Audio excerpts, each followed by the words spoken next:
What's up, everyone? Welcome to episode 62 of the Bros Talking Soccer podcast on YouTube. I'm Dave, here to discuss stories from around the soccer world with my brothers Christian and Matt. Christian, God bless you. Say hello to people. Hello, people. There he is. I think you messed up already when you said to discuss. I just I wanted know. to throw that out there. Yeah, I did. Thank you for pointing that out to everyone. Matt, just say hello. Hello. There you go. That's what Matt looks like. And we've done, I think, our research before we went live. So I think we're ready just to jump right into the podcast now. All right. So with that, let's get going. What's going on, everyone? Welcome to episode 62 of the Bros Talking Soccer podcast. My name is Dave Knittel, and I am here with my brothers Christian and Matt to discuss stories from around the soccer world. Christian, how's it going today? It's going well, Dave. It's Sunday. We got nothing really planned today. It's nice and relaxing. There's no real football on today, just the Pro Bowl, which I don't think anyone ever wants to watch. Just living life. Nothing too big. Yeah. Loving it. That's good. Like to hear that. Matt, how are you doing today? Doing great, Dave. Thanks for asking. I have my big week coming up for school. I have a couple exams coming up, so my next week's not going to be too fun, but I'm happy it's Sunday.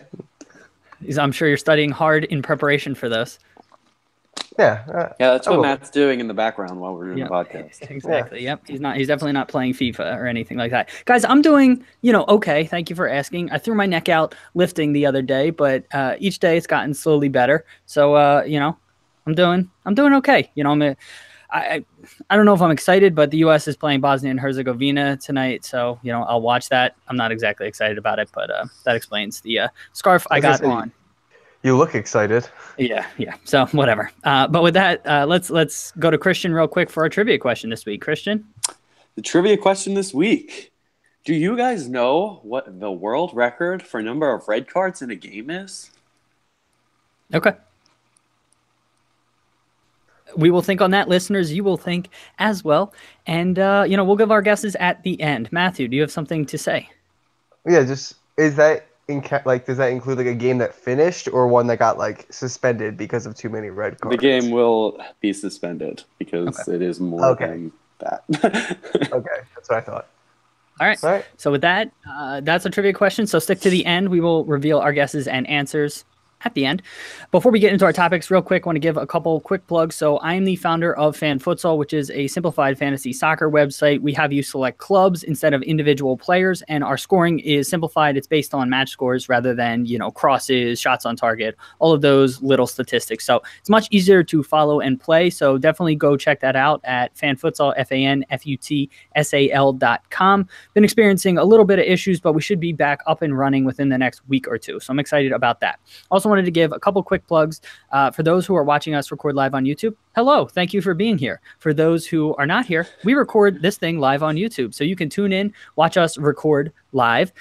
So we are going to start recording, I believe, on Sunday nights. We're currently recording Sunday morning, early afternoon, but we will be recording on Sunday nights moving forward. Also wanted to give a quick plug. We started a new YouTube channel for soccer videos discussing the history, culture, and philosophy of soccer.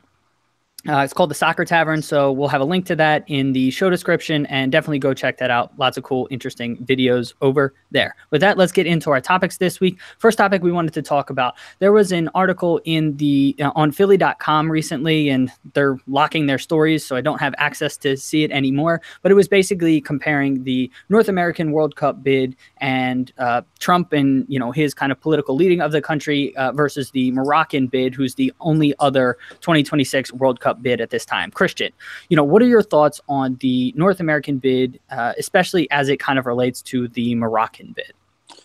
It's bizarre because I, for some reason, just assumed that North America was going to get it.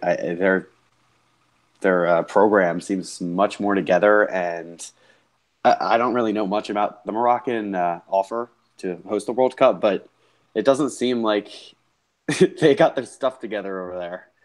It seems like the Canada, Mexico, U.S. one is ready. They got the infrastructure, as we were talking about earlier, and they're ready to host. They, I'm sure, have a logo. They have a whole business plan ready to go. Economically, they're prepared to handle like this event. I just don't think that it makes sense that Morocco is really that involved. Do they really believe still that they are going to get it, or is it looking more like it's already decided? Because that's how I've been viewing it. Yeah, and I think I would kind of view that way too. But I mean, Qatar getting the World Cup can teach us anything. I mean, it's that we can't really assume anything until the vote is final. Matt, what are your thoughts on this, on the two bids? Yeah, well, like Christian said, I kind of just assumed we had it from basically like all the reports that I've read and what we've been talking about. What we've been seeing is like the U.S. It just seems like so likely to get the World Cup that in my head I just thought we had it. Um, I don't know how much I'm buying into Morocco getting it. I mean, they submitted their bid, but I still think we're in a better position to get it. And I think it was about like the Trump was about the shithole countries comment. I'm pretty Yeah, I sure think that's so. what this came up about. So I'm not sure if this is just like a news story just to get people talking about like Trump again, because like I don't think there's even a record of him like confirming. Like I heard like he didn't say it, he did say it. So I'm not sure if he did or did not say it. So I don't think they would cancel a World Cup because of comments that may or may not be true. Yeah, and we're not going to really get into politics here, but I got to imagine that a lot of Trump's, policies and antics and just the way he kind of behaves, it certainly doesn't reflect well, on a world stage in a World Cup. You're trying to bring everybody together. So I don't know how much it really helps, but beyond that, I mean, all signs point to the U.S. should win. The U.S., Canada and Mexico should win this bid. And, like Christian said, from the infrastructure perspective, from the, historical, I mean, Mexico and the U.S. have both already hosted a World Cup. They can do it. They can do it successfully. And so I would be shocked if Morocco gets it. But with FIFA, you honestly never know. It's just, I don't know what Morocco, like, did FIFA just kind of pull this random country and just say, hey, we need at least one other country to bid? That's kind of the way that it seems to me. Christian, I don't know if you have thoughts there. Like, is it just like almost like a shadow bid? It's almost as if they said, okay, did anyone even consider throwing their name in? Let's just say that they are, because it would look too easy and no competition if we say that. It just, yeah, the way you just described it looks exactly how it is. It's bizarre that they just threw Morocco's name in, and it doesn't seem like they are ready in any way to host. And just going back to that Trump discussion, he's not going to be in office regardless at that point. So what does it matter? I mean, he's a moron, which I'm not going to go into. But like when he opens his mouth, he's a moron. It's just like he just says stupid things, and I understand that. But The voting will take like, place while he's in office. I think he won't be in office when the World Cup happens, but I think the voting for hosting the World Cup is going to take place while he's still in office. yeah, but Yeah. whatever. Okay, Matt. He's anything one else? person. What does it matter? Well, he's the leader of the country that's going to won't mainly be- host the World Cup. Yeah, all right. Yeah, Matt, you're anything else to add? Yeah, like it just seemed like even the way the article was like, oh, Morocco just like threw together this plan to get the World Cup. Like it seems like they're just like putting it together as it's going on. So like Yeah, it's just kind of weird to me. it's like how college students prepare for assignments or whatnot. It's like, oh shit, we have an exam tomorrow or something like that. It just seems like that's the way that they're approaching this bid. So it's definitely odd, from all directions, but it's FIFA, so wouldn't expect anything else. Let's keep the discussion moving along, sticking in America, but coming to the domestic league.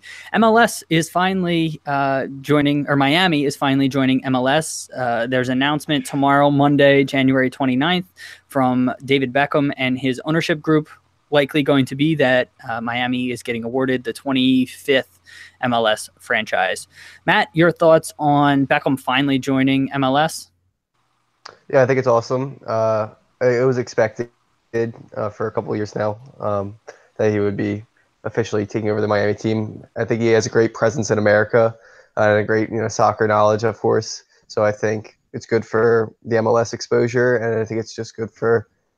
I'm just happy for him.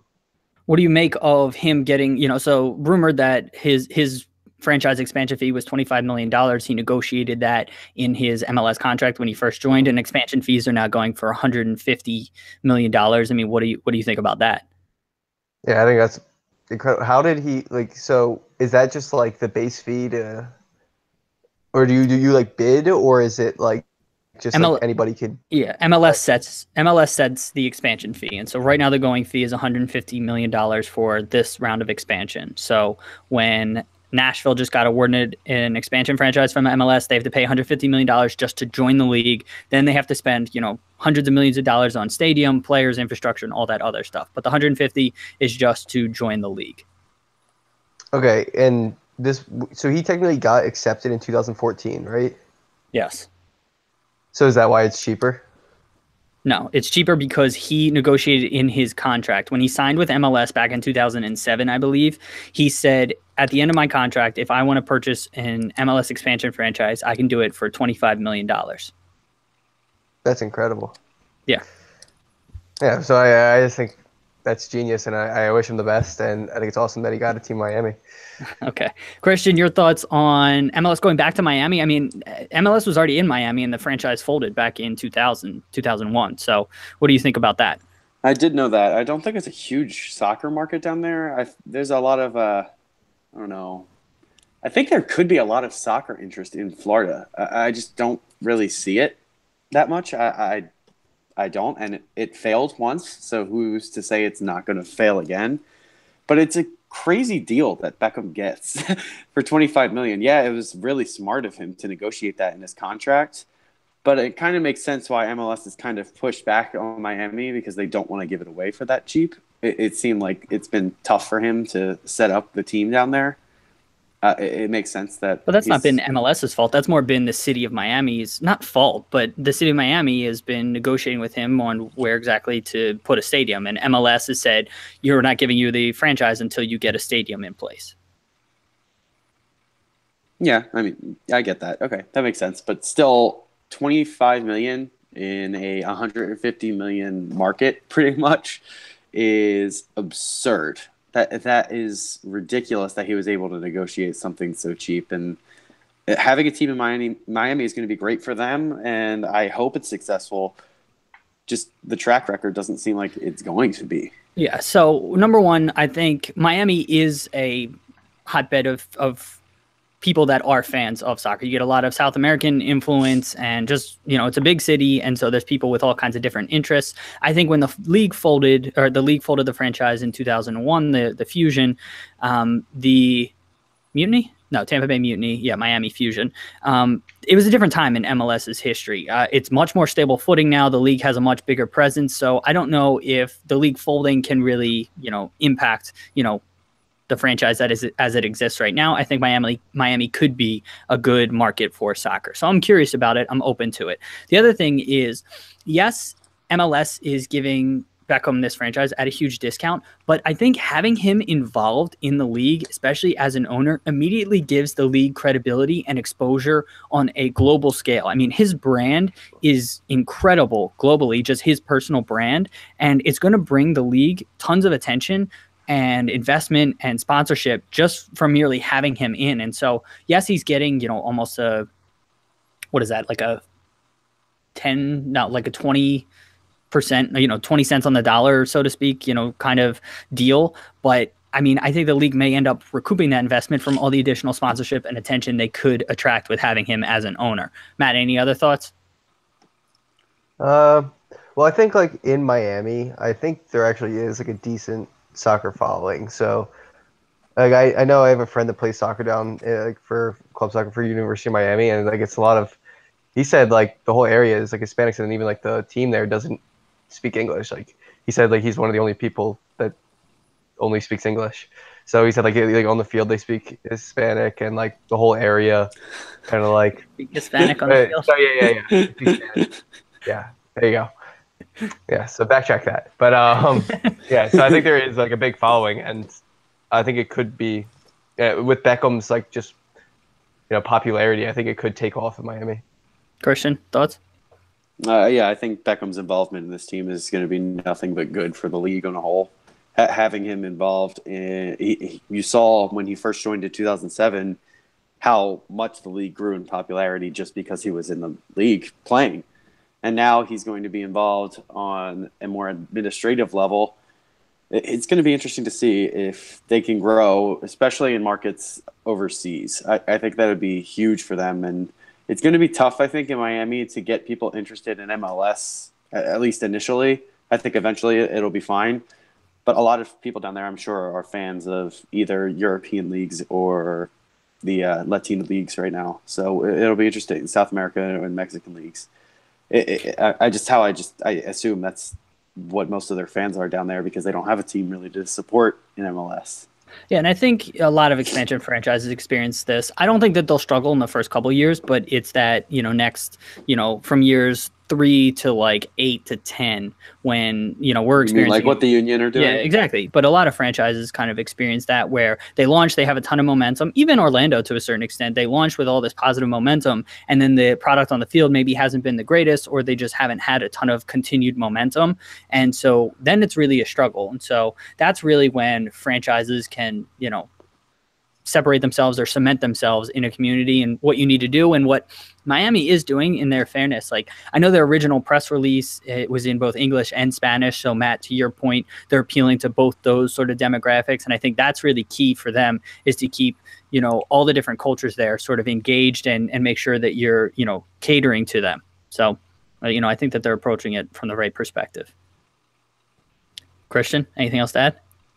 No. Okay. You're smiling, so I didn't know. You said in their fairness.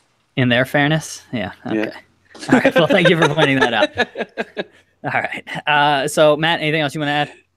Nah. All right. Let's dig into MLS, but talk about a player that transferred overseas from MLS. So Tabla, who was Balou Tabla, who was former Montreal Impact youth player, transferred. He's 18 years old, recently signed by FC Barcelona for a fee reportedly in the at least 7 figures, so over $1 million. So he is likely joining Barcelona B. Christian, your thoughts on Tabla going from MLS straight to FC Barcelona? So did Barca pay Montreal over or under the tabla? It's funny. Okay, so oh man, it's interesting. It's definitely interesting. I don't really know much about the player. I haven't really seen him much, but it's huge for the league that we're sending a player to one of the biggest teams, one of probably the biggest 3 or 4 teams in the world, sending him to play with the best player in the world, or at least train with them. He's only going to be playing for Barca B, at least for a couple of years, I'm sure. Yeah. But it's still very impressive to go to a team, and with that production line, they're actually bringing in a young player from over here. That's huge. It's huge for the league, and hopefully we keep seeing that. And, yeah, he's from Canada, right? So it won't really affect us. I think he may. Well, yeah, no, he doesn't affect America in any way. I think he is eligible to play for Canada or I believe Ivory Coast. I could be wrong with that, okay. But I think it's Ivory Coast.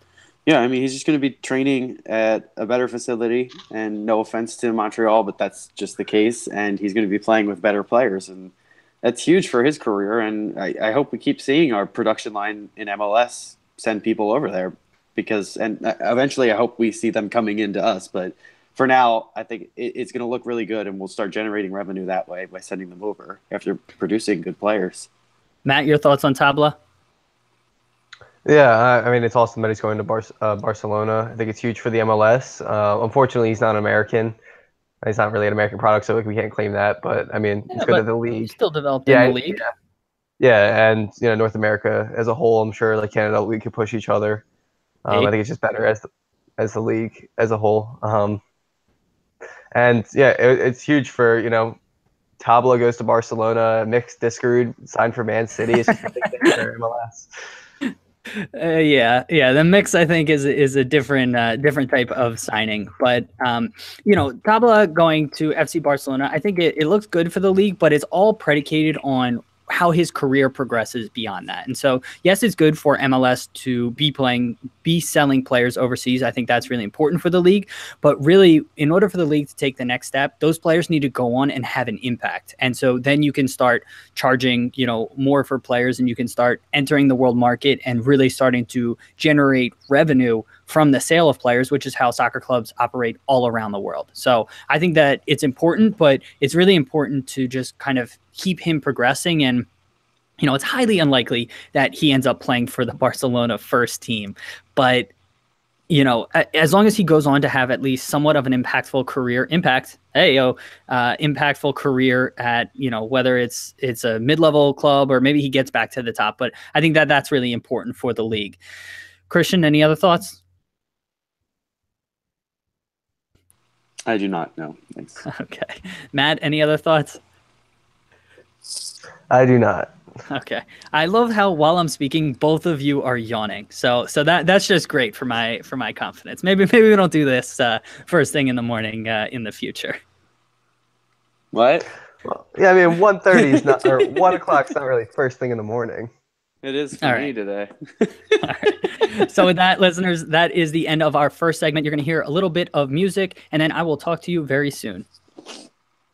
See, I didn't say wheel, guys. I said I. Oh my God. Feeling better about things. All right. We need a little bit more energy. Can we have our podcast name be They're Speaking Hispanic? Maybe. I need more energy because you're both like asleep over there and yawning while I speak. All right. So with that, well, you guys good these to topics, go? I don't know. Why do you think your topics suck? I do think American. So we have one comment. Much importance to soccer. I think it's so. Prashvan, thanks for the comment. I think it's fractured. So Americans, I think, guys. So we have a question that why do you think Americans don't give much importance to soccer? I think that there is a lot of people here, but the kind of mainstream sports media doesn't cover the sport as much. So you end up getting pockets of soccer fans kind of all over. And on top of that, we have MLS fans who, support the league, but maybe they don't support Liga MX. And then you have a bunch of Liga MX fans, which is the Mexican league, and they have tons of fans. That's actually the most popular league in this country. And then you have EPL fans and you have Bundesliga fans. And so you have, I think, a lot of soccer fans, but we're all not united around like one league, one team, and all of that. So guys, any other thoughts to add here? I would just say that MLS doesn't get the main attention of the sport in our country. U.S. soccer produces a lot of players who really, they're there to play, but they're not following the major sport. It's not like when you watch the NFL or NBA. Plus, like SportsCenter on ESPN, they cover the NFL, they cover MLB, and yeah, they'll throw in soccer every once in a while, but you don't really see it that often. They have separate shows that are just for soccer, and there's not as many of them. And I think that's a huge impact on the sport because people aren't able to follow it as closely. Yeah, and SportsCenter for Prashvan, I'm not sure where you're based, but SportsCenter is like the main kind of sports highlight show that we show in this country. So, Matt, any thoughts you want to chime in with? Yeah, I just think like it's not very well advertised on like our main sports networks because I get pretty much all my sport from when I was a kid. I just watch ESPN SportsCenter, sports news, and it's not like you're seeing MLS headlines all over. They're doing like deep MLS stories that are really going to captivate kids to make them want to play soccer or even bring in a following. Cool. Yeah, so hopefully that answers your question and provides a little insight here. We're going to get back to our topics, but definitely feel free to send other questions and whatnot in the chat feature, and we'll try to address them as best we can. All right, guys, you ready to jump back into our second segment? Yeah, so much energy. Let's go. Welcome back, everyone, to our second segment. Jumping right into things, let's talk about concession prices in MLS stadiums. So for those of you in America, I'm sure you already know, but when you go to a match in person, whether it's a American sport, basketball, football, or world sports soccer, what happens is a lot of times like a beer will be over $10 or a hot dog will be like $6. And so the prices just end up getting jacked up. Recently, Darren Rovell actually tweeted this out, but the Atlanta Stadium, Mercedes-Benz Arena actually had some more reasonable prices for concessions, and they actually had a 16% increase in sales, not like taking all things into account. They basically sold more, made more money from selling the concessions at a lower price. So, Matt, I know we've gone to tons of games in our life, but concession prices are always out of control, and a lot of times we stay away from them. What's your thoughts here on concession prices? Number one, being kind of high in MLS stadiums? And, you know, what are your thoughts on if they were lower, would you buy more and all of that? Yeah, I think it's absurd, the prices that are charged in, you know, American sports stadiums.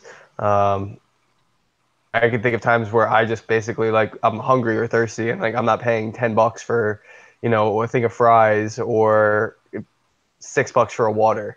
And like I'll be so thirsty and I'm just like, all right, well, I guess I'm just not gonna drink water. Maybe there's a water fountain around here. So I think like me, if you're charging, even if it's just like $3, or maybe I probably won't. Yeah, probably $2 for a water. Like I'm getting at least one water at a game, and just like if you lower the price, I know I'm definitely paying for more food at a sporting event. Okay, Christian, your thoughts here? I think we should do $1.50 for water. I think we should just keep bringing it down as far as possible. Yeah. All right, but let's keep it more at a conceptual level. I think that the concessions are ridiculous. As a season ticket holder for the Union, I've been to so many games, and and I just wanted to throw that in there because I'm kind of a big deal. But it is really ridiculous. Like going in and you get fries for $11, chicken fingers for like $12. It's ridiculous. And yeah, I understand it's one of the Philly staple restaurants that's offering, but that is ridiculous pricing. You're getting 4 chicken fingers and like not that big of a fry thing. That is absurd. And this is everywhere. I'm just going off of what I've been to. Like a Bud Light. Everybody knows what a Bud Light is. How on earth does that cost over $10? There's no way. And yeah, they offer pounders, so it's the doubles for anyone who doesn't know what that is. It's just still unacceptable pricing. If they offered it at a lower price, they would make so much more money because people just wouldn't be turned off to the idea. But my one counter to that is that we are a huge drinking culture. So I don't know if they lowered the price, people might drink a lot more. And maybe that's one of the reasons why they offer it at such a high price, to discourage people from getting too much. But honestly, if people want to drink, they're going to drink and they're going to pay for it. So I don't think that's one that makes sense. Yeah, I know. So that's an interesting thought. I didn't even consider it from that perspective. But I think what it is they have a captive audience. Like if you want food, you don't have that many choices. You only have the concessions that are there. Same with drinks and whatnot. And so when they have a captive audience, supply and demand, you know, there's a limited supply. There's a captive demand. Matt, hey, you're an economics major, so you can explain this. But when you have a set supply and you have, you know, a captive demand, you can jack up the prices because, you know, the people kind of have to pay that price if they want to drink or if they want to eat. And so I understand why stadiums do it, but like Matt was alluding to earlier, there's plenty of times where I haven't gotten a water, or I'll only get maybe one beer and like maybe one sausage, or I just won't get anything at a stadium because the price is so much higher. And they would absolutely get more money from me if the prices were a bit lower. And if they could figure out the economics, I think that there's a huge potential there to, number one, win over like kind of fan sentiment. And like, if you want to get in your fans' good graces, something that I think Union, you know, can sort of take that advice, drop the prices and win a little bit of goodwill from the fans. And then on top of that, they can get more money. Christian, thoughts? I was waving to Matt because it looks like he's leaving. Okay. Okay, guys. Look who it is! Oh my God, Audrey's there. Hi, Audrey. Okay. Anything else to add, Matt? Yeah. Okay. Christian, anything else you want to add?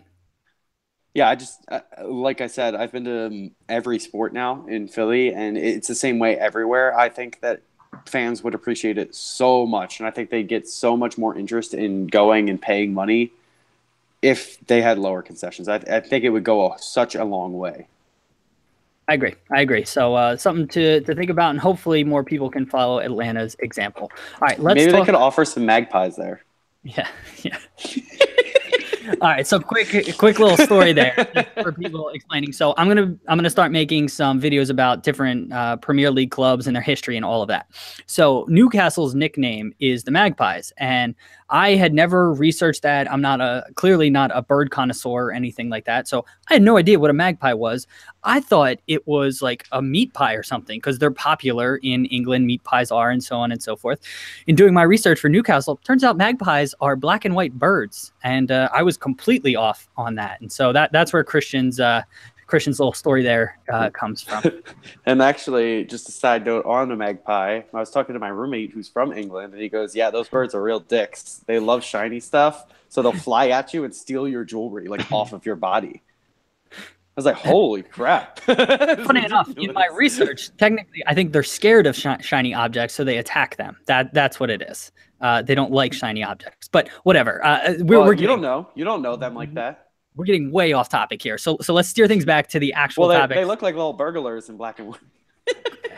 Okay. So let's get back to the topic at hand here. So let's go over, speaking of England, and let's talk about England, specifically Leeds United, not Leagues United. Leeds United. So they unveiled a new crest this week to pretty much universal disdain. And for those who haven't seen it, we'll obviously tweet it out from our Twitter handle. It'll be in the podcast show notes. But the crest was basically the torso of a man, and he was tapping his chest with his fist because that is, I guess, the universal sign that Leeds fans use to one another to signify that they are Leeds fans. So that's what the club was trying to do with that crest. Christian, what were your thoughts on this crest? Honestly, I heard so much horrible feedback on this thing before I even saw it. And when I saw it, I was like, all right, that's not as bad as I thought it was going to be. I really didn't think it was that awful. And there is meaning behind it, as we discussed earlier. It looks like just like a pride symbol, like their hands over their heart in a fist. It's weird. I'm not the biggest fan. I wouldn't want it on my team. But I didn't think it was so awful that it deserved all the feedback that it got. Well, a little bit more cultural sort of background here. I think it looks very, very similar to the fascist symbol that Italians use. So I think that was an additional sort of layer in there. But Matt, your thoughts on this crest? Yeah, I just don't think it was just like good. Like, it doesn't look like it was a real like soccer crest. It kind of looks like when you go to me and my friends from like FIFA. It just looks like the generic like EA branded things. It doesn't look like professional clubs logo. And I actually like how the team kind of responded to the fans having it got such negative feedback that they changed it. It shows like they're willing to, just because they change something, it doesn't mean they're willing to change it back. So I like how they kind of fixed the issue.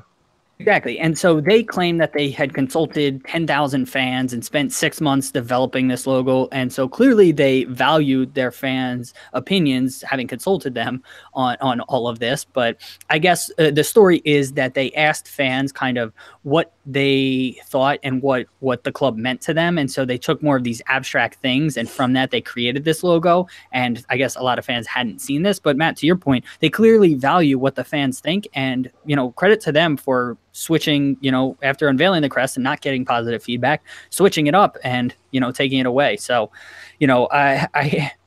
I think the thought was there. The execution was not there whatsoever. And, I just thought it looked very clip arty and, like Matt said, just like a standard generic logo. Whereas, you can get very simplified crests with meaning. I think Liverpool's, Liverbird, or the, Tottenham Spurs, crest, or things like that. You can do, or even the Juventus crest, which is just a J. You can do simplified logos really well. So, Christian, other thoughts? I just think that Tottenham logo with it standing on a beach ball looks like the most ridiculous thing in the world. But yeah, it is still fine. But it is very simple. I still think it's somewhat iconic, and it looks kind of funny, but it doesn't look bad. No. I think it looks nice. It's just the Leeds thing. I don't think. Leeds. It was really great of them to listen to their fans and to take the feedback as it came in, but I think a lot of teams in England are that way. They're very fan-oriented. And you see with, like, the walkouts when ticket prices are raised, a lot of them will lower them for the next season. And it's great that that's the way it works over there. Yeah, but that's not how it works at all clubs. Like, there's plenty of clubs where the owners just do what they want, and there is still a lot of controversy there. But it is great that some clubs still do listen to their fans. Abramovich. Abramovich listens to his fans. I don't know. Yeah, why are we so like we need to chill with the anti-Chelsea stuff. Like, I mean, I'm not the biggest Chelsea fan, but like yeah, all right. Anyways, no, but there's plenty of like Blackpool and, you know, lots of clubs over there, you know, have owners that don't listen to their fans. And so, you know, it's good that Leeds took this advice. So let's talk about a slightly not controversial, but just another funny thing that happened in England this week.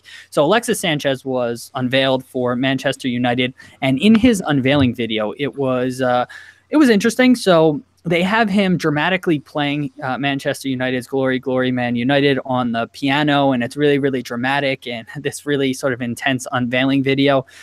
Christian, you know, your thoughts on this unveiling video and just the whole production? As someone who plays piano, I don't want that guy playing piano. He is the worst. I really just don't like him. The video wasn't really awful on a whole, but it was really uncomfortable for me to watch. I don't really, and like Matt was saying that he liked it. I don't know if I really liked it. It seemed really weird that he's sitting there playing piano and then walks out on the field by himself and like raises his hands like, "Hey, I'm here," and nobody's there. It was a little weird. And I know it could be like taken, "Hey, I finally made it. I'm here. Like this is it. This is the pinnacle of where I'll ever go." But he already played for a club like Barcelona. He's made it already, and he took a step back before coming forward again. I just don't understand, because he said like, "Oh, as a child, I want to play for Arsenal. Oh, as a child, I wanted to play for United." Every single time he joins a new club, he's said that. So he just is full of shit. He just had no interest. He wanted to be on certain teams when he was young. Okay, but you can't say that you wanted to be on every single one of those teams. You're just doing it for the fans at that point, not actually being honest with anybody. All players say that when they join a club. And also this whole, it's not like, I feel like you're saying that this whole marketing thing was like his idea. And that clearly he was just executing what the marketing team had put together. I believe that it was his idea. Okay. No, he went to his transfer. He's like, "I want to be playing the piano and walk out onto the pitch." Yeah. Right. I mean, so that's the reason City wouldn't sign him, because that's what he wanted. And they were like, "No, go to United if that's what you want to do." Yeah. Matt, your thoughts on this unveiling video? Yeah, I actually kind of liked it. I thought it was pretty dramatic. I think it's cool with the music, and it's the club's, you know, their Glory, Glory, Man United song. I had no problem with the display and the events that happened of how they unveiled Sanchez. All right, fair enough. Problem. Yeah. I think, you know, we've talked about this in the past. I mean, everybody seems to be doing these high production quality unveiling videos, and so this is just par for the course. I personally don't like them, but I get it. And, you know, it's funny that I know some other clubs made some parody videos after this to announce some of their signings, which is always fun to see. But yeah, for me, I don't like these personally, but I get it. And, you know, I get that, you know, these teams are giant brands now and they need to do stuff like this. Christian, other thoughts? Shocked he didn't drive in on like a Chevy truck when he was pulling into the parking lot. That would have been perfect way to sum up that video. Yeah, and they have so many like ridiculous, like they have like a lawnmower sponsor, like they have like so many ridiculous sponsors. That would have been great if they could have incorporated them. If he could have driven in on a lawnmower, and then that video would have been made. That would have summed it up. Yeah, they should have bought like a Chevy bus and parked it at Old Trafford. That's great. I love it. That's a good one. Hey-o. Love it. And so real quick, just on this, another story actually came out as it relates to the Sanchez unveiling, but apparently he missed a drug test because, you know, the clubs or the people that do the drug testing can come at any time, and players need to be available. And they actually came and wanted to test him on the day of his transfer. And so Arsenal and Arsene Wenger came out and said it was completely their fault that he missed it. But Matt, what are your thoughts on you know, him potentially missing this drug test and just kind of the way that drug testing kind of happens? Well, yeah. Is there any consequence for him missing it, or can he just take it like right now? No, I don't think he can take it now. I think that there is potential consequence for him missing. I don't think I don't know how many times he's missed. I assume it's like an escalation thing. Maybe first time it's a warning or a fine. Next time it might be a suspension or whatnot. Yeah, so it's completely random. Like they just showed up to Arsenal. Yeah, that's how drug testing works in all sports. It's called random drug testing. Yeah. I think in the NFL you schedule yours. Okay, never mind. No, but 100%. I can. No, they assure just you, do not. know when it is, so they cheat No, they the don't. system. Yes, they do. No, they don't. No, they don't. It's Right. random. You do Right. not know when a drug test is happening. All right, yeah. So, I mean, I feel like They don't know. Okay. That's a room for that's another discussion. But yeah, but like I don't blame Sanchez. Like if Arsenal's taking the credit, like I don't see what the problem is here. Like I think there should be like exceptions made for him. Like they know he transferred, he wasn't at the facility. Like he had other shit to do that day. Like he like completely changed his career. So I feel like they should be able to there should be an figure exception. out a way to drug test them. Maybe sometime in the next like couple months and it'll be fine. Christian, thoughts here? Why couldn't they send someone to drug test him like that day at United? I don't understand what the problem is. I feel like this is not that difficult of a scenario where you could honestly do that. So I don't have a ton of familiarity with this, but I assume that a person comes, he's got a set list and he's probably got kits and all of that. And so for him to be at the facility, I assume he wasn't just there to test one player. Usually they pick a handful of players. So I would assume he's got a list, he's got to test those players. And so to coordinate getting up to Manchester and trying to track him down, and at that point, it's supposed to be random. And so they're supposed to show up, and at that point, it wouldn't have been random. So I think that played a role too. I guess, yeah. Yeah. Okay. So with that brings us to the end of our second segment. You're going to hear a little bit of music, and we will be back to talk with our third segment. Talk to you soon. Guys, I said we will, right? That time. Boom. Boom. We were. All right. Prashant, the best example of price rise is El Clasico from 400 pounds to 1K, just to take an improved price. Yeah. So I don't know if that is. So Prashant had a comment that the price rising for the El Clasico is from 400 pounds to 1K just for the ticket and food and beverages extra, whereas cheapest Man City ticket starts at 300 pounds or so. So yeah, I think you're referring to the Clasico in Miami where the prices were just absurd, and so yeah, they U.S. needs to do better on that front. Both with ticket pricing, but we were more speaking about concessions once you're in the stadium, like the food and drink and all of that definitely can be improved. Another comment, somebody's not a fan of soccer. Okay. I don't really know how to respond to that. So kicking a ball is not that interesting. Okay. I appreciate your perspective there. USA, Bosnia, 1X or 2. I'm not sure exactly what you mean. We'll talk about that in a little bit. I don't know if you could clarify if you think that's the scoreline or what exactly you mean by that comment. We can hopefully respond. So when you do that, we will address that later on. Guys, anything to add on any of those comments? No. Okay. I think kicking a ball around is pretty fun. I think it's very fun. I have a great time just kicking a ball. Yeah, we all I do it like 5 times a week, so yeah. To watch soccer like football. If they allow head-on, that's basically rugby. So if they allow head-on tackling in soccer, we're going to watch soccer like football. Bobby Shane, that's rugby. That's what you're describing is basically rugby. Is that Phil Shane's child? I don't know who that is, so maybe. What? It's Phil Ray Shane. Hudson and Phil Shane. Oh, yeah, it's spelled completely differently. So okay. so yeah, maybe rugby's just poised to take off. So you might be right there. So with that, let's guys, you ready to do our last segment? Yeah.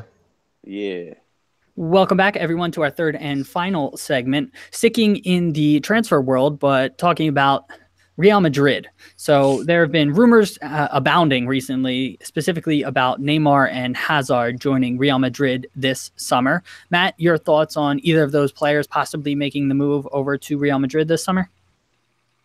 I think it's reasonable thinking maybe one of them, like maybe Hazard, will go. And I think my roommate yesterday, like I walked in the house and he's like, are Real Madrid really getting Neymar, Hazard, and De Gea this summer?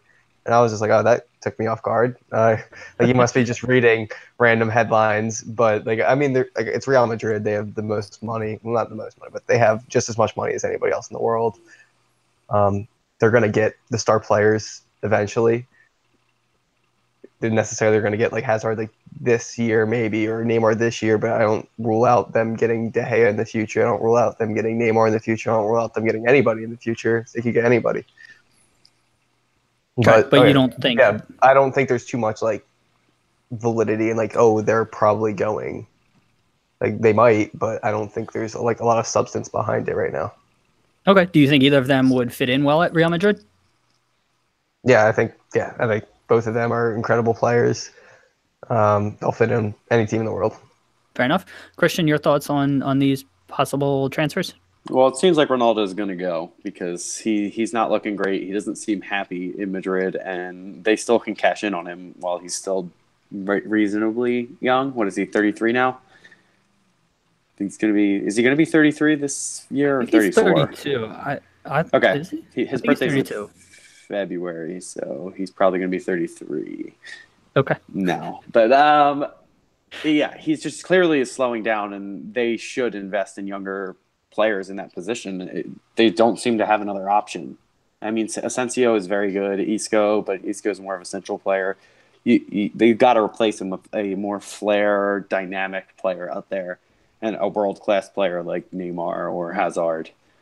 I think it's going to happen. I think Hazard, I was reading articles about this. PSG said they will sell Neymar to Madrid, but only if Neymar finally gets them that Champions League trophy. And I'm just like, okay. I don't believe those articles. Weird. Okay. I don't believe those articles. I think you read some interesting stuff. I'm just going to leave it at that. I think you read some boring stuff. Okay. I think that Hazard, Kane, and De Gea all will probably go to Madrid this year. I think that they're going to raid the Premier League for some of their star players, and it's going to change Madrid a lot. I think Hazard doesn't really provide as much of a goal threat, but he is very creative in his movement. He reminds me more of like Messi without the finishing ability. He's really? very, very shifty. Like, yeah, for sure. Hazard, I think, has pretty good finishing qualities. He does not score that many goals. Okay. That's just how I view him. I don't think he's that level of a player. Obviously, he's not Ronaldo or Messi, but he's just below Neymar in how I view him. De Gea is a goalkeeper in the world. I think actually, inarguably, he's in the top three. He's a freak of nature, and they've wanted him for so long. He's a Spanish international. I would be shocked if he doesn't go to Madrid at least sometime soon. And then, yeah, Harry Kane. It's been really interesting. If Zidane leaves, I heard Pochettino is their number one target, and I wouldn't be surprised at all. He's a very good manager, and I could see him easily stepping into that role.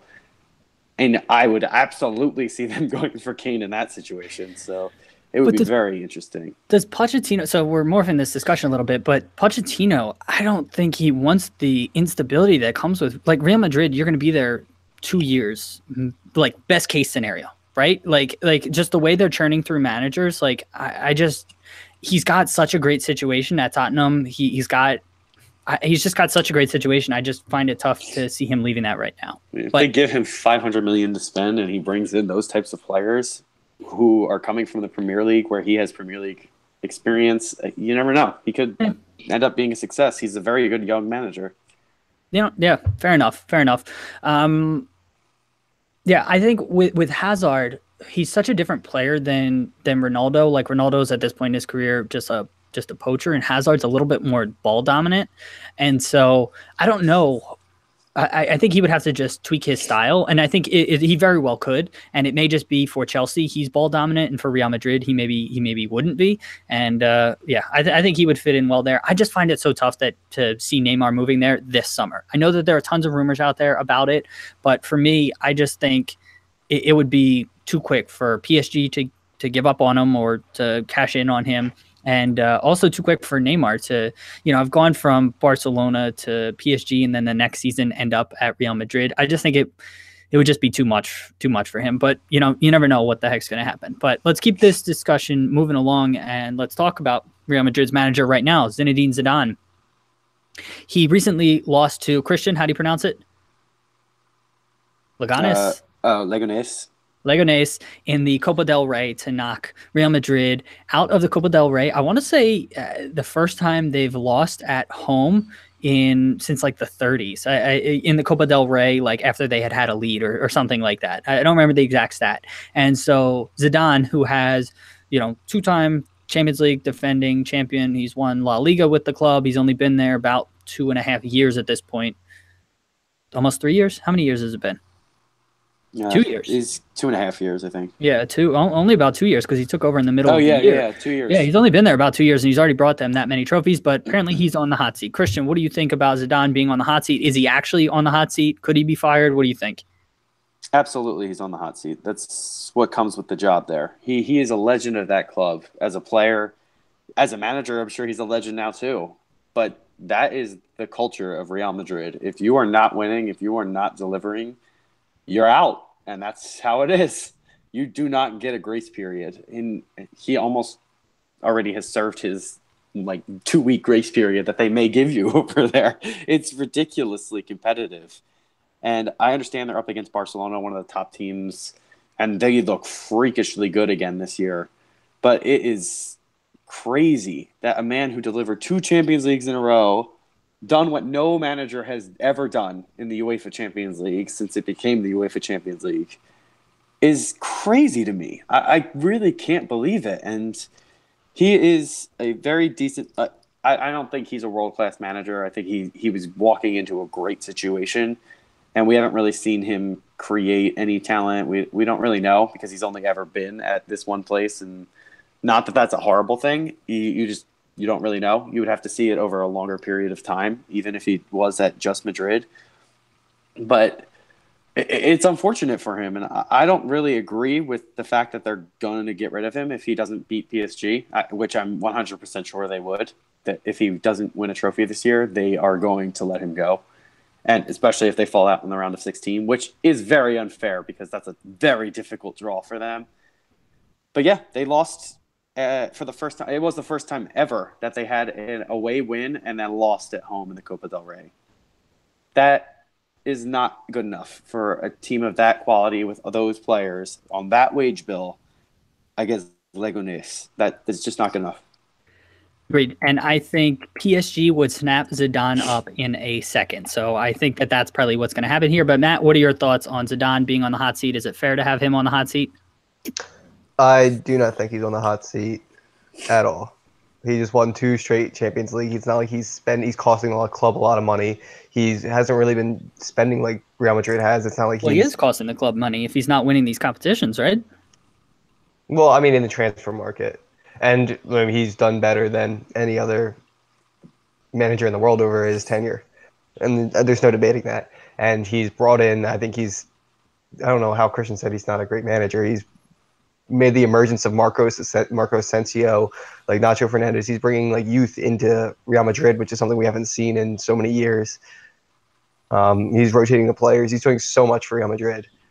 I think you could put him as the best manager in the world right now. Real Madrid's doing Real Madrid's doing not that well in the league, but I mean they're still in the Champions League. If they win 3 straight no team has ever won consecutive Champions League, and they've won 3 of the last 4. He's got 2 back-to-back under his belt. If he wins again, like how can you, when you look back in the history books and you see 3 Champions Leagues in a row, what are you going to say? Like, oh, this manager deserved to be fired during his 3rd year. It's like, no, he's clearly. So, yeah, I agree with you. I think that he doesn't deserve to be fired, but the way Real Madrid operates, I think that he is on the hot seat because it's an absurd sort of culture there that, what have you done for me lately, which is the culture kind of all over soccer, but it's even to a different extent there where you need to be winning the biggest trophies at a time. And just to clarify, so I know the Champions League was rebranded in the early 90s back when, it was the UEFA European Cup. There were a couple of teams to win it 3 consecutive times. So it would be a record since the rebrand, but there have been other teams to kind of do this. But yeah, I think to your point, he certainly doesn't deserve to be on the hot seat, but the way Real Madrid operates, I think he is absolutely on the hot seat. Christian, anything else to add? No, he absolutely is. That is how they are functioning as a team. That's how Perez sees his managers, and that's just how it's going to be. It's unfortunate for him because he has been one of the best managers in the world. I'm still not sold he is the best. especially because those players you mentioned, Asensio, Fernandez, they're not really playing that much. They were playing early in the season. He stopped using them. As soon as times got tough, he relies on his veteran players who aren't delivering. So I don't know if I'm sold that he's the best manager in the world, but he is a solid manager, and he's been delivering trophies for the past couple of years. And he doesn't deserve to be, but he is. Yeah, and one of the listeners who's watching live, I want to shout you out. This is a really good comment from Prashant. The only reason he hasn't lost his job yet is because of his star status being a player at Real Madrid. I think that is definitely factoring in here too. If this was any other manager, I think he likely would have been fired. But I think what's helping him a ton here is the fact that he won Real Madrid a Champions League, and he was such a good player. And that combined with his managerial winnings, I think is certainly helping him here. But again, I'm not saying he deserves to be fired in any way. I think it would be idiotic for Real Madrid to fire him, but I think he is on the hot seat especially if he doesn't get past PSG. So as ridiculous as it is, that's just the reality of the situation. Matt, anything else you want to add? Yeah, he probably, if he loses the round of 16, I think that's when he goes on the hot seat. But I think right now, with him still in Champions League contention, and even if they make it to like the semifinals, I don't think he's necessarily fired. Like he's going to get fired. But yeah, I don't see him getting fired right now. Okay, I think he's on the hot seat right now, and if he loses the round of 16, he's going to be fired immediately. Okay. Fair enough. We will see. Time will tell. All right, let's talk about our last topic. And I don't know how this conversation is going to go, but it's something that I've been, I read it in a book. I read a different article about it, and it's been something kind of rattling in my brain a little bit that I wanted to discuss with you guys. So, recent article from The Guardian. We will link to it in the show notes and tweet it out and all that good stuff. But basically, the article was that when this guy watches English Premier League soccer, he likes to listen to English commentators, but when he watches like the Italian league was the example he used, he cannot stand listening to English announcers because they don't have the capability and the language hasn't evolved to actually describe what's going on. Only watching Italian league in Italian can really kind of capture what's actually being described. And so, I liken it to, when Eskimos, everybody knows the story that they have something like 30 different names for snow because their culture, snow is so important, and the nuances of the different types of snow have different meanings. And so taking that and sort of applying it to soccer, different cultures, language and their domestic league and the way that they play have evolved together. So there's different descriptors and there's different ways that commentators speak about their language. And so, I just wanted to get, we're philosophizing here, but Matt wanted to get, your thoughts on just this sort of concept and all of that. So I don't know. What's your take on that sort of thought? Yeah, I don't think that's the language barrier is what's making Americans not really follow like the Italian league, and it's what makes English soccer. That's not what I'm saying. So I apologize for not clarifying. What I'm saying is that can you appreciate or, listen to commentary in different languages and just sort of the concept of like Italian words, they have different meanings for different positions. Whereas like in English, we might just say outside back, but they have different nuanced, words for the way an outside back plays. So I don't know. Your thoughts? Yeah, I don't necessarily think there's like a barrier where that's like keeping me from understanding what's going on in Italian soccer. If you know what I mean? Like I think like I would pick up on what they mean, especially because like we know soccer pretty well. Like we could pick up on what the words mean. Like I don't think that's necessarily like the barrier between like the language barrier between the leagues. But we always talk about this, and maybe we can frame the discussion this way. We always talk about how British announcers don't necessarily commentate the way that we like. And a lot of times America has been influenced by the British game in a negative way. I think a lot of us kind of feel that way. So I don't know, can you frame the discussion from that perspective maybe? Yeah, so, okay. Well, yeah, I do think there's like differences in play styles, and everybody has their own, opinions on how soccer should be played. And each country, I guess, adopts a similar style. So obviously there's going to be like differences on how you take what a commentator says about a game. Yeah, but I just don't think like I don't agree with like when I watch American football, like every time you hear Chris Collinsworth talk, like you think that person's an idiot, but like he probably knows what he's talking about.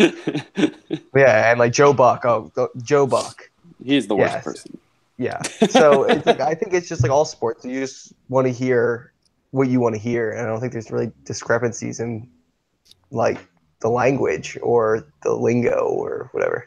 Fair enough. That's interesting thoughts. Christian, your thoughts on this sort of concept? All right. I'm going to philosophize. There Here you we go.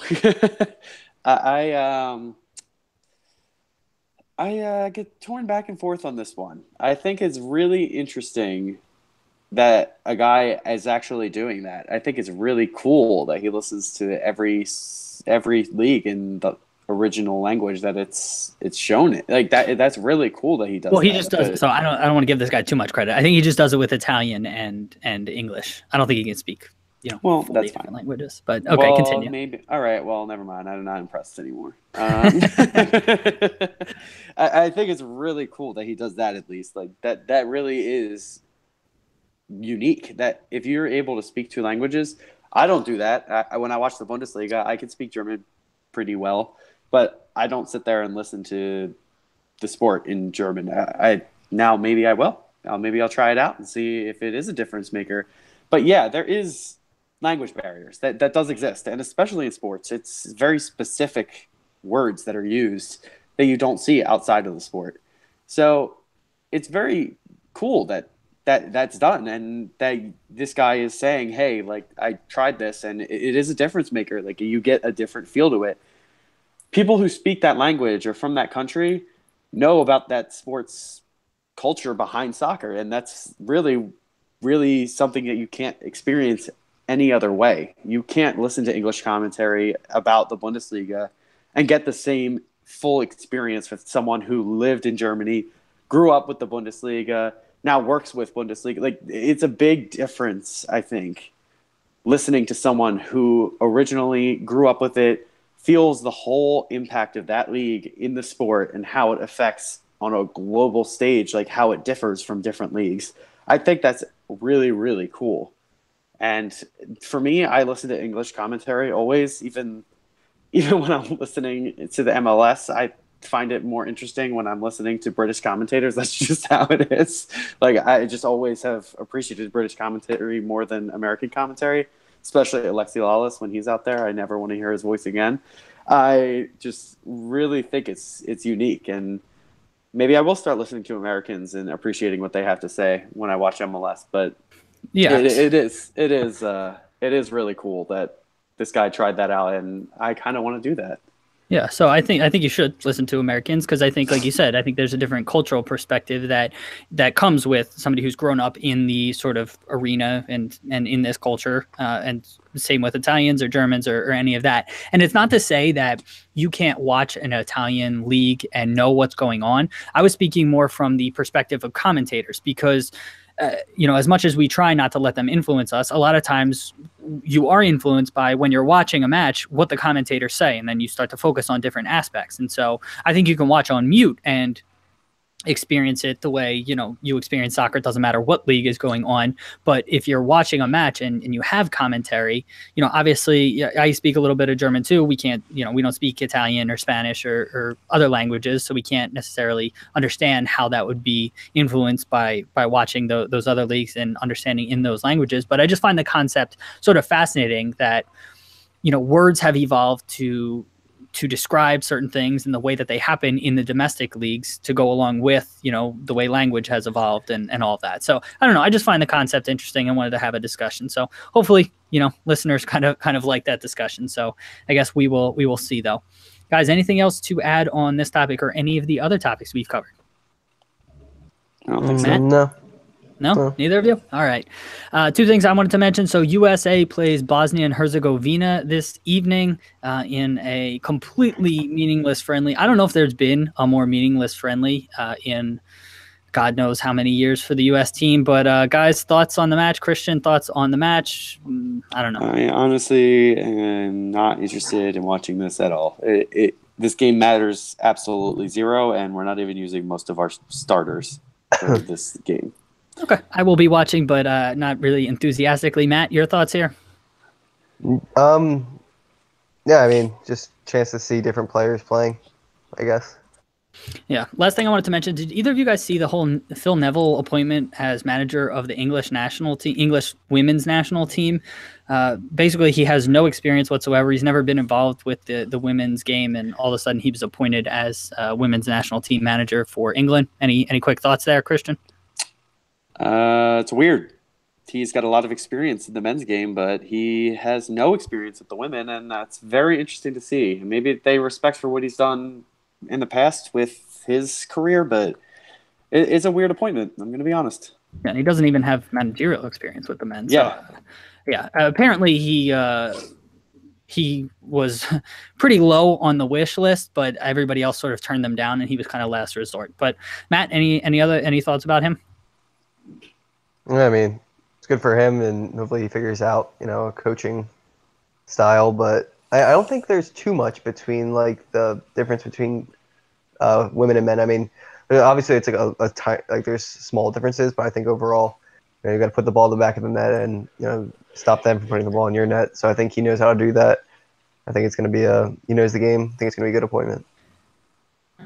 So I personally don't think it is. So I think that from a tactics perspective, I think that it is important, but so much of management in just world soccer is man management and or woman management in this case, where you're dealing with people and how you can relate to them. And I don't know how much he really can. So I don't know. It's going to be interesting to follow. I think that I don't think it's going to work out well, but we'll see. Christian, do you want to recap our trivia question? Wait, I do remember something I wanted to mention. After the game today for Man City, the official German account, did you guys see this? What they tweeted? No. They said, hey, please, we have a very important tournament coming up. Please stop trying to hurt Gundogan and Sané. They tweeted at Cardiff after the game. It was really ridiculous. But, yeah, I just wanted to mention that. I thought it was really funny. I can understand them saying that. Yeah. So, one of their hashtag, what are they called? Hashtags, I guess. Yeah. Was insane, like insane. It was funny. It was good. All right. So, the trivia question this week: how many red cards in one match is the record for the world? Okay, I have my guess. Matt, yours. Matt, you're on mute. All right. Are we including coaches? Yes. Yeah. Mm-hmm. Okay, I think it's 23. Okay. It's 36. You're the worst. Love you.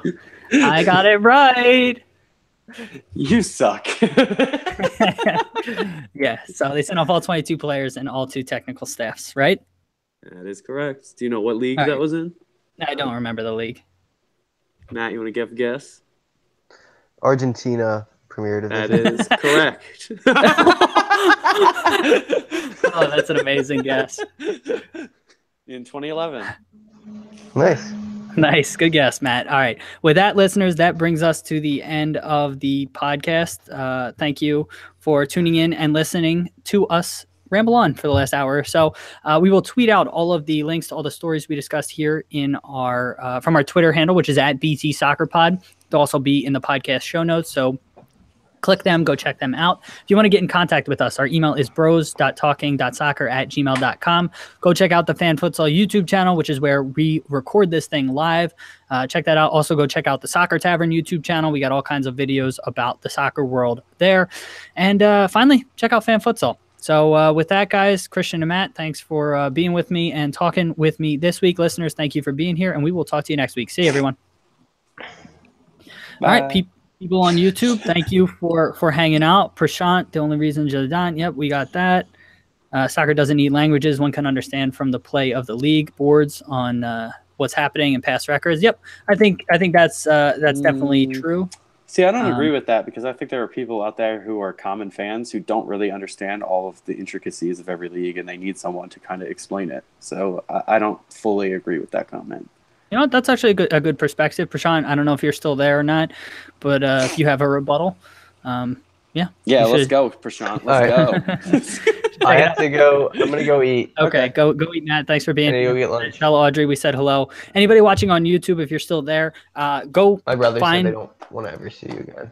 Yeah, never. anybody never who's watching on YouTube. Go search Bros Talking Soccer podcast on iTunes, Stitcher, SoundCloud. You know, we're on all the different audio things. So go check us out, and you can listen to this. It'll be edited down a bunch, and it'll sound much better and much cleaner than us rambling on here. And Prashant looks like he may not be there. He hasn't sent a rebuttal to you, Christian. So maybe hopefully. I also just am so correct that there is no rebuttal. Yeah, probably that's what it is.